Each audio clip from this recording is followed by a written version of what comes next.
ഈശോ മിശിഹായ്ക്കും സ്തുതിയായിരിക്കട്ടെ. അരുൾ ചെയ്യപ്പെട്ട വചനം വിശുദ്ധ ലൂക്ക അറിയിച്ച നമ്മുടെ കർത്താവ് ഈശോ മിശിഹായുടെ പരിശുദ്ധ സുവിശേഷം 10-ാം അധ്യായം 37-ാം വചനം. അവൻ പറഞ്ഞു, അവനോട് കരുണ കാണിച്ചവൻ. യേശു അവനോട് പറഞ്ഞു, നീയും പോയി അതുപോലെ ചെയ്യുക. നല്ല സമറിയക്കാരൻ്റെ ഉപമയുടെ അവസാനത്തെ വചനം അല്ലെങ്കിൽ ആ ഉപമയുടെ സന്ദേശം, നീയും പോയി അതുപോലെ ചെയ്യുക. യേശുവേ,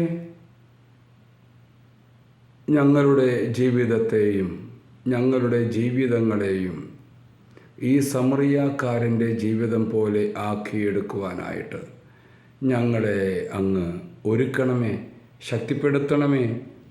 അതുമായി ബന്ധപ്പെട്ടിട്ടുള്ള കാര്യങ്ങളിലേക്ക് പ്രവേശിക്കുമ്പോൾ തക്കതായ രീതിയിലുള്ള എല്ലാവിധ ആലോചന ശക്തിയും വിവേകവും നൽകി അനുഗ്രഹിക്കുകയും ചെയ്യണമേ. ആമേൻ.